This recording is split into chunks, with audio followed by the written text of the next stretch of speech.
Պաշտպանության նախարարության մամուլի խոսնակ Շուշան Ստեփանյանը գրում է. Ժամը 17:00-ից Արցախի սահմանի երկայնքով կրակի խտությունը կտրուկ մեծացել է։ Հակառակորդը պաշտպանության բանակի դիրքերի ուղղությամբ կիրառում է փողային եւ ռեակտիվ հրետանի, նաեւ տանկեր։ Այս պահին թշնամական ուժերը գրադի եւ սմերչի կայանքներից հրթիռակոծում են Մարտունու շրջանը, ներառյալ քաղաքը, Մարտակերտը, ինչպես նաեւ Ասկերանի վերին ենթաշրջանի գյուղերը։ Մարտունի քաղաքում հրդեհվել է բնակելի մեկ տուն։ Հրշեջ փրկարարները տեղում հրդեհաշիջման միաժամանակ փրկարարական աշխատանք են իրականացնում։ Տուժածների եւ ավերածությունների մասին մյուս տվյալները ճշտվում են։ Հարգելի հայրենակիցներ, հակառակ ԵԱՀԿ Մինսկի խմբի համանախագահող երկրների գործադրած ջանքերին ուղղված տարածաշրջանում հումանիտար հրադադար հաստատելուն Ադրբեջանի ռազմաքաղաքական ղեկավարությունը շարունակում է անտեսել եւ խախտել այդ նպատակով ձեռք բերված բոլոր պայմանավորվածությունները։ Ինչպես եւ նախորդ անգամները Ամերիկայի Միացյալ Նահանգների միջնորդությամբ եւ ԵԱՀԿ Մինսկի խմբի համանախագահների մասնակցությամբ ձեռք բերված պայմանավորվածությունը, որը վերահաստատում էր Մոսկվայում հոկտեմբերի 10-ին եւ Փարիզում հոկտեմբերի 17-ին Ռուսաստանի Դաշնության եւ Ֆրանսիայի Հանրապետության նախագահների նախաձեռնությամբ համաձայնեցված մարդասիրական հրադադարը կյանքի կոչելու եւ պահպանելու կողմերի հանձնառությունը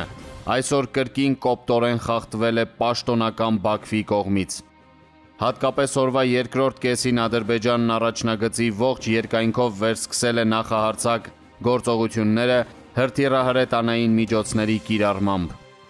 Այս ամենը հաստատում է, որ Ադրբեջանի իշխանությունները, ունենալով Թուրքիայի իշխանությունների անվերապահ հովանավորությունը եւ վարձկան ահաբեկիչների աջակցությունը, որևէ նպատակ չունեն խաղաղ երկխոսությունը վերսկսելու եւ բացահայտ կերպով հասկացնել են տալիս, որ շարունակելու են ռազմական ջանքերն Արցախի վերջնական հայաթափման ուղղությամբ։ Ուստի մեր համազգային խնդիրն է պայքարել հանուն սեփական հայրենիքում Արցախահայության անվտանգ եւ արժանապատիվ գոյության։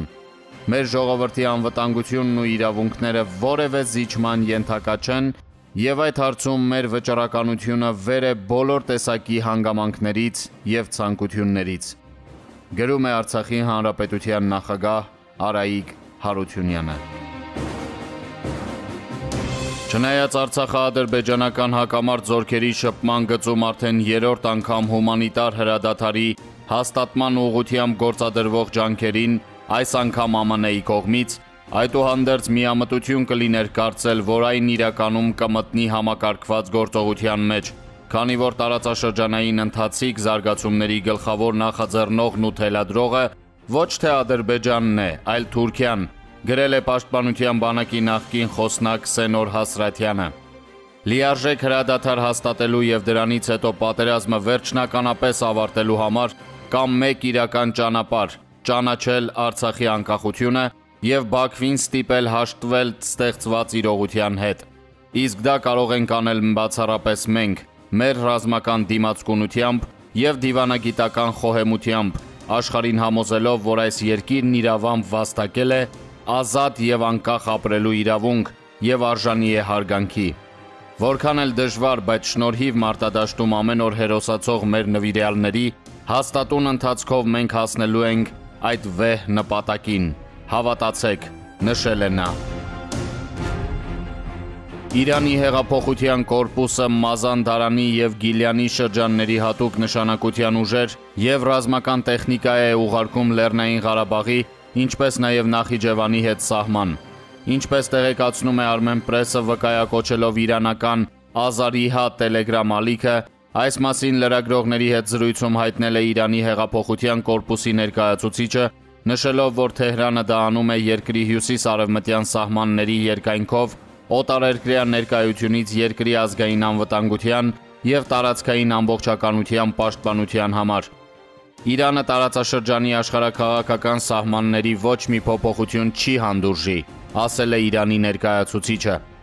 Ավելի վաղ իրանական բաց աղբյուրները տեսանյութեր են հրապարակել Խոդաֆարինի և Ջոլֆայի շրջաններում Իրանի իսլամական հեղափոխության պահապանների կորպուսի կողմից զորքի և զինտեխնիկայի տեղակայման մասին։ Իրանական ԻՌՆԱ գործակալությունը հղում անելով Սեպահ Նյուզին նույնպես հայտնել է, որ ԻՀՊԿ ցամաքային ուժերի Իմամ Զաման բրիգադը տեղակայվել է երկրի հյուսիս-արևմտյան սահմաններին։ Հոկտեմբերի 26-ին Խոդաֆարինի շրջան է այցելել Իրանի հեղափոխության կորպուսի հրամանատար գեներալ-մայոր Հոսեյն Սալամին։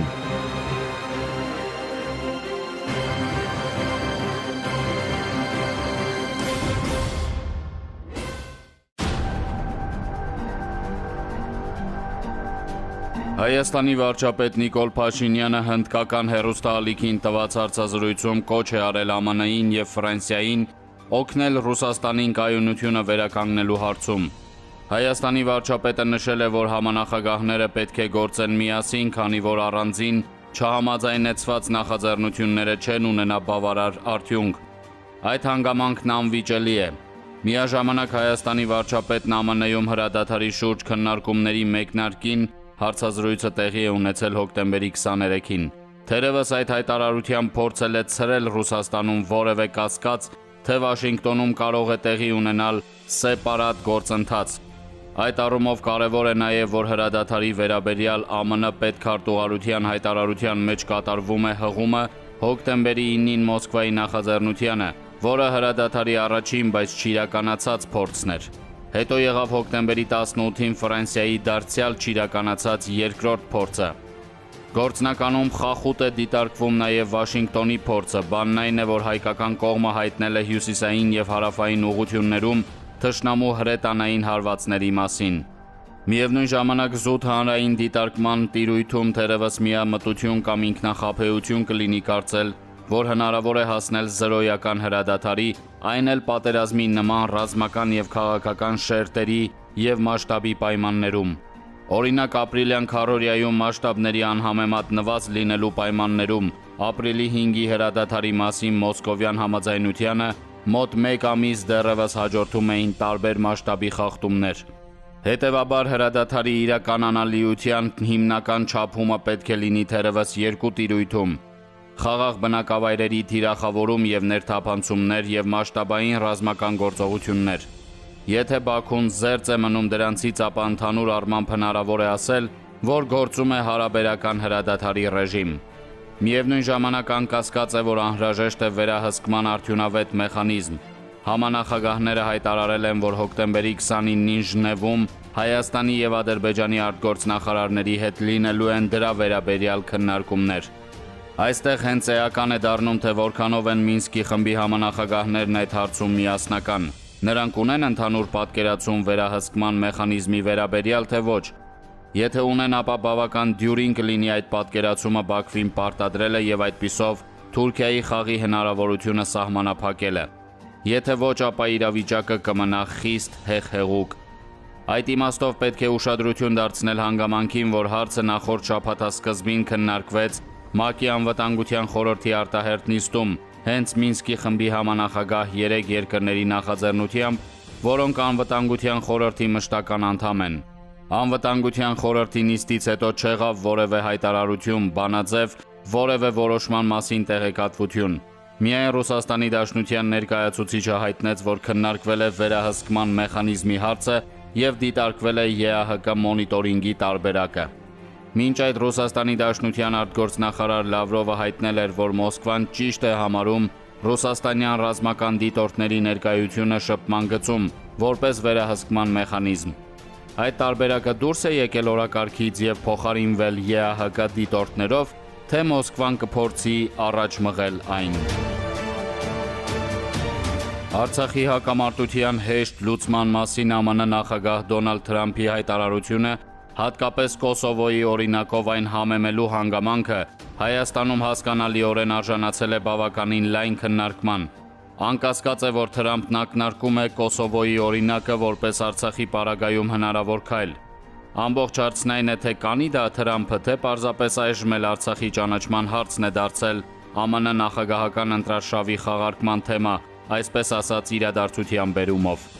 Թրամփն Արցախի հարցին սկսեց հրապարակային ուշադրություն դարձնել այն բանից հետո, Երբ նախագահի մյուս թեկնածու ԱՄՆ նախկին փոխնախագահ Ջո Բայդենը հայտարարեց, որ Վաշինգտոնը մեծագույն սխալ է գործում, որևէ կերպ չխառնվելով իրավիճակին եւ պետք է կանխել Թուրքիայի աշխուժությունը եւ ներգրավվածությունը Կովկասում։ Առանց այդ էլ մրցակցից վարկանիշով հետ մնացող Թրամփը դրանից հետո սկսեց արտահայտվել Արցախի վերաբերյալ։ Այդ համատեքստում էլ ծավալվեց ԱՄՆ նախաձեռնությունը հրադադարի համաձայնության ուղղությամբ, որի մասին էլ հայտարարվեց նախօրեին։ Սակայն արդեն փաստ է, որ Ադրբեջանը չի պահել այդ հրադադարը, հետևաբար Ադրբեջանը ձեռնոց է նետել նահանգներին։ Հասկանալի է, որ ձեռնոցը նետել է Անկարան, քանի որ առանց դրա Ալիևը ոչ միայն չէր համարձակվի խախտել ԱՄՆ միջնորդությամբ ձեռք բերված հրադադարը, այլև վաղուց հավատարիմ էր մնացել Ռուսաստանի Դաշնության նախաձեռնությամբ հոկտեմբերի 9-ին քննարկված հրադադարին։ Սակայն ըստ էության կապ չունի Անկարան, թե Բաքուն է փաստացի արհամարհել նահանգներին։ Հրադադարի խախտումն ըստ էության օդի է վերածում ԱՄՆ նախագահ Թրամփի հայտարարությունները, հետևաբար նաև դրանց շնորհիվ նախընտրական միավոր ունենալու շանսերը, եթե Դոնալդ Թրամփի հայտարարություններն ունեին զուտ նախընտրական նպատակ։ Ըստ այդմ ակնառու է, որ Թրամփի համար Արցախի վերաբերյալ հայտարարություններն այլևս աշխատում են հակառակ էֆեկտով եւ դա կանգնեցնելու համար անհրաժեշտ են առարկայական արդյունքներ Կոսովոյի օրինակով։